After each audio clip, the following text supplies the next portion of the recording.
In July 1976, the narrator, a 37-year-old businessman, his wife Mary, 6 years old son Jonathan, and 7-year-old daughter Suzanne, started their sea journey from Plymouth, England.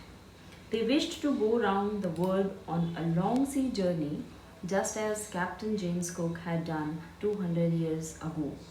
The narrator and his wife had spent 16 years preparing for the round the world voyage and improving their sea skills. Their boat, Wave Walker, was a 23-meter, 30-ton boat that was professionally built, and they had tested it in the roughest weather they could find. The first part of their planned 3-year, 1,05,000 kilometer journey passed pleasantly as they sailed down the west coast of Africa to Cape Town. Then they took two crewmen, the American Larry Vigil and the Swiss Herb Sizzler, before heading east from Cape Town to help them tackle one of the world's roughest seas, the Southern Indian Ocean. On the second day out of Cape Town, they encountered strong winds and high waves. The windstorms continued for the next few weeks. The size of the waves was up to 15 meters. On December 25, they were 3,500 kilometers east of Cape Town, but the weather was really bad. Despite the bad weather, they celebrated Christmas Day wonderfully. Even New Year's Day also saw no improvement in the weather. On January 2, the waves were becoming gigantic. The gigantic waves and dangerous wind continued to terrorize them. To minimize the damage, they dropped the storm jib and lashed a heavy rope in a loop across the hind part of the ship. Then they fastened everything and went through their life raft still attached lifeline and put on oilskins and life jackets and prepared themselves for the worst case scenario. The first indication of impending disaster came at about 6 p.m. Then a loud roaring sound was heard. The narrator thought that he saw a cloud coming towards them, and with horror he realized it was not a cloud but the biggest wave that he had ever seen.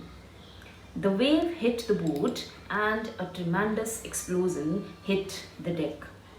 Water started pouring into the boat. The narrator's head smashed against the steering wheel of the boat, and before he knew it, he was thrown into the sea.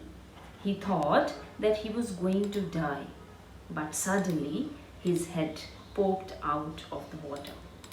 His left ribs were cracked and his mouth was filled with blood, and even some of his teeth were broken. Somehow he managed to find the wheel, lined up the stern for the next week, and hung on. The narrator knew that the boat was flooding with water, but he dared not leave the wheel to investigate. Suddenly, Mary came and informed him that the boat was sinking as water was pouring in. He handed the wheel to her and crawled towards the hatch. Larry and Herb pumped the water out like madmen. The boat had been damaged. He somehow managed to reach the children. Sue had a big bump on her head, to which he did not pay much attention, and later he found a hammer, screws, and canvas.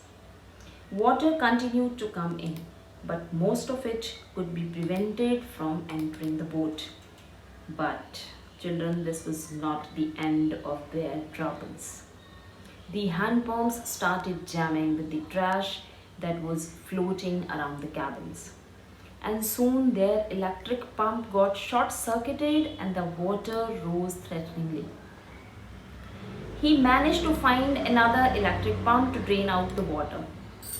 The night was an endless, bitterly cold routine of pumping, steering, and working the radio.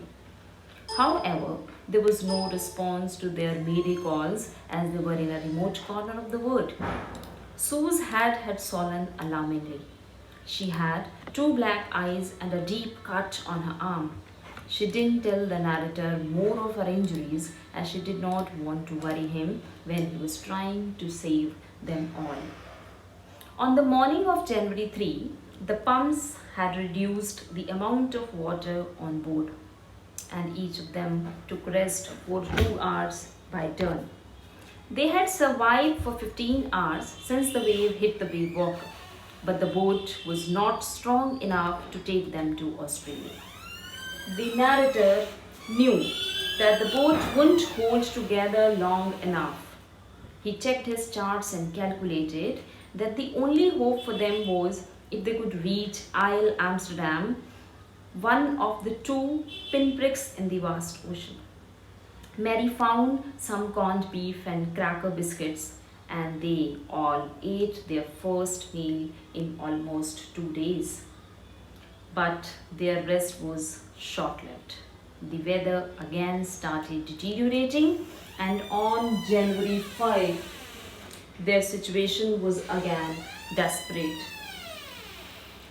The narrator went to control, went to comfort the children. He tried to assure them that they were going to make it. John said that they are not afraid of dying if they can all be together. This gave the narrator hope and a reason to fight the sea. He tried his best to protect the weakened starboard side of the boat.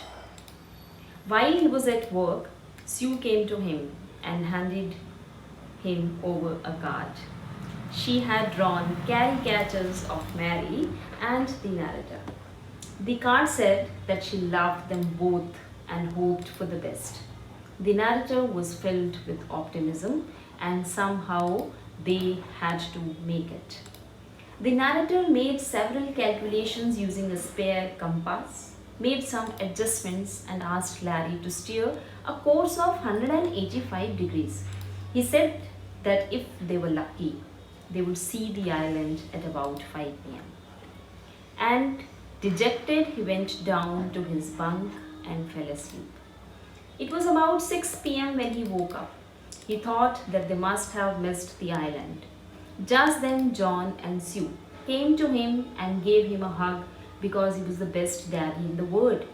The narrator was confused. Sue announced that the island was just in front of them. He rushed out to the deck and saw the most beautiful island in the world. It was Isle Amsterdam. When his feet touched land the next day, he thought of the cheerfulness and optimism of all the people on the boat, which made them pass through the worst stress. Children, I hope you all have understood the chapter, but don't forget to go through the text carefully.